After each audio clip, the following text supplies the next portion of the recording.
Welcome to the October edition of Junk for the Heap.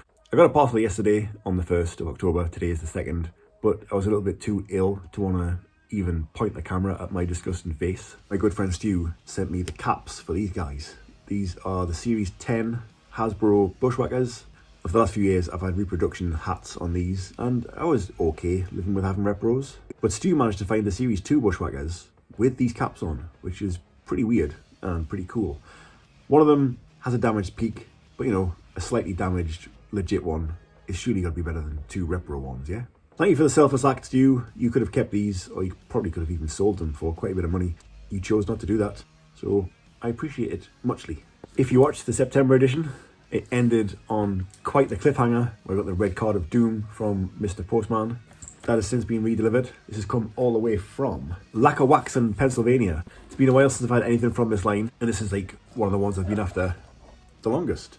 G.I. Joe Hall of Fame Roadblock. This is one of the budget figures that came out towards the end of the line where he didn't have a whole lot of clothes and they swapped that out for camouflage paint. It'll be interesting to see if that secret brown camouflage that appears in sunlight still works after all these years. It's kind of weird that all the versions I've seen of this, his head's posed to the side in the boxes. What's that all about? It is Universe Onslaught. This is a figure that I've always flirted with buying.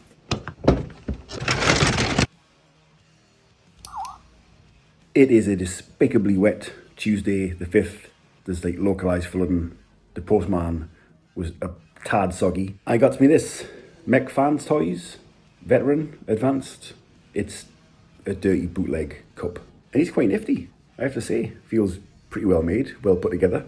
All his joints are nice and stiff. And the colours are rather cool as well. It comes with all sorts of guff that I don't understand or care for. Filthy parts forming fuck. Pretty enjoyable, easy transformation. That's a canny little cup. Trixie says, screw your box. The weekend just gone was the toy fair at the Birmingham NEC. My boys in the massive F all went there, and sadly, I could not make it. But I was indeed there in spirit and did the next best thing available to me, which was go on a Sunday eBay spree. I got 3 things. I think 2 of them have arrived today, Thursday the 7th. Yes, it is indeed another subpar little wrestler man, the recently cancelled Ric Flair. This is from that new line that I am currently obsessing over / zipping through. The condition on this is just insane. This looks brand new. Holy crap, that is cool. But that face sculpt is not cool. These figures are not cool. Ever since getting Sting and Rick Steiner, not only have I realised that they aren't a really good fit for the Hasbros, which was my original intention, like they're just really shit figures in general. And now I need to buy all 11 of them just to have all 11 of them. That looks not like Ric Flair. There's nothing better than getting a vintage mint on card figure in a bag, is there? If that was in a box, that probably wouldn't have happened. Yeah, another original San Francisco's Toy Makers WCW figure from 1998. Scott Hall of the Outsiders fame. It's the face sculpts that lets these guys down. That looks nothing like Scott Hall. Oh man, why am I buying these? So for now, as of Thursday the 7th, that is my surrogate Birmingham NEC Toy Fair haul. You know, I'm going to include Onslaught in that as well, because Rich inspired me to get my Onslaught out of the garage, as you've already seen. And I am proper gutted that I missed it. It just wasn't possible with work and my crippling social anxiety.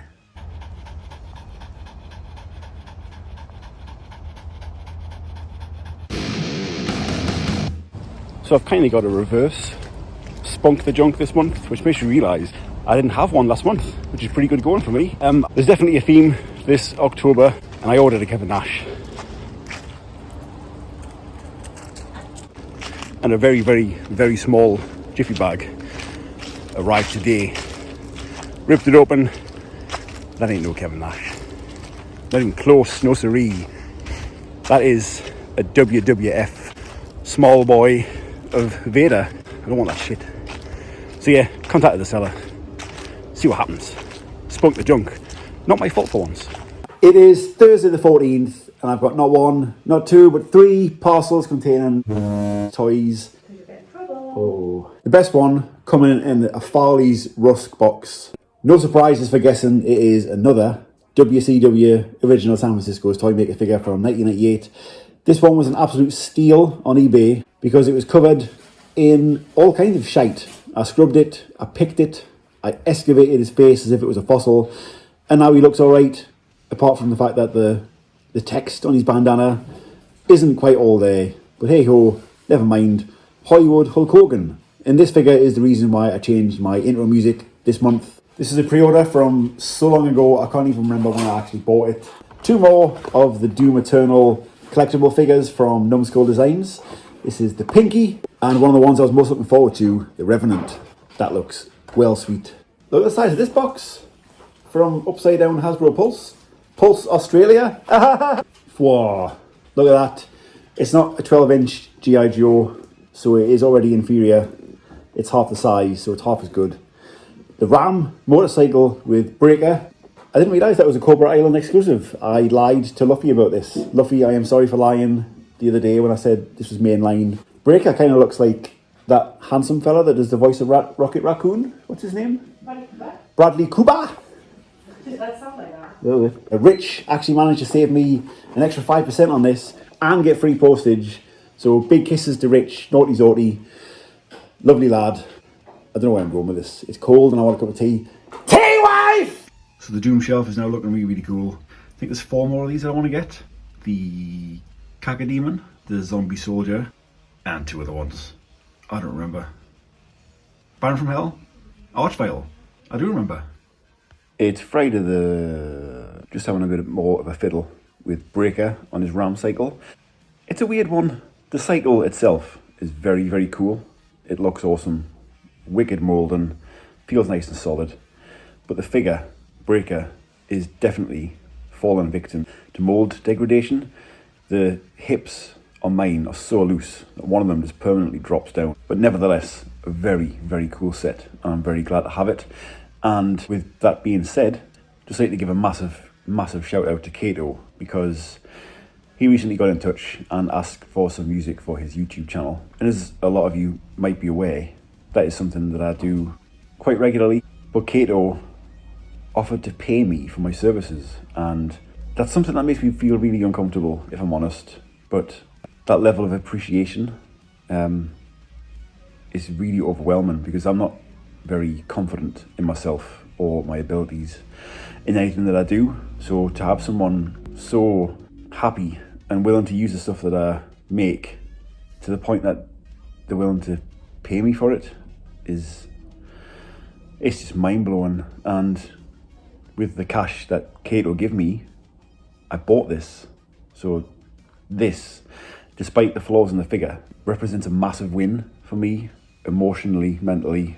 And every time I see this on my shelf, I'm hoping it just reminds me that I can do stuff. I'm not entirely worthless. So Kato, thank you very much, and thank you for the kind words. It means a lot. It really, really does. Bit of an update on my NEC eBay Sunday spree. Finally got Kevin Nash, like almost 2 weeks later. The seller was very cool about it. He apologised. Accidents happen, you know what I mean? I offered to send him Vader back, but he said it wasn't worth the hassle, and that I could keep this little mini Vader. Don't know what I'm going to do with it. It's cool to have a Kevin Nash back. I had this a couple of years ago. Didn't really appreciate it then, but times change.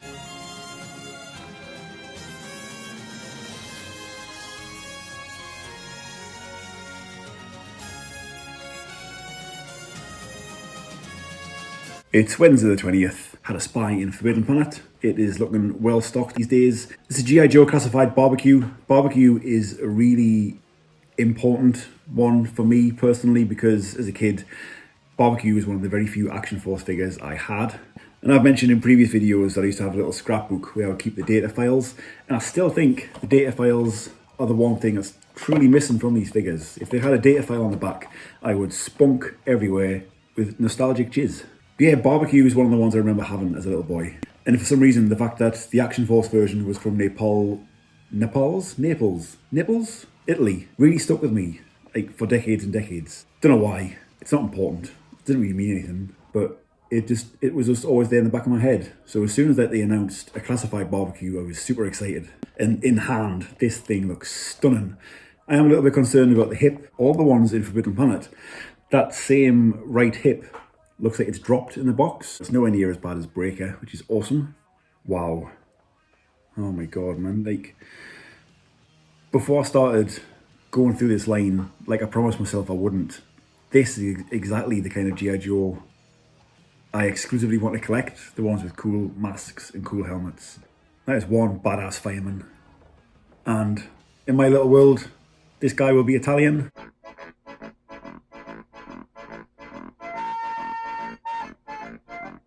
He's got a backpack with a hose. What more could you want? Backpack, hose, mask, axes. Is that a gun? That must connect to the hose, right? So that'll be like his extinguisher.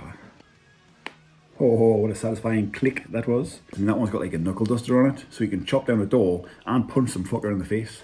And then a big old axe. He is so cool. Apart from that hose pipe, that's just going to be like he's going to catch that on door handles and stuff as he walks past, isn't he? Because that is very, very obtrusive.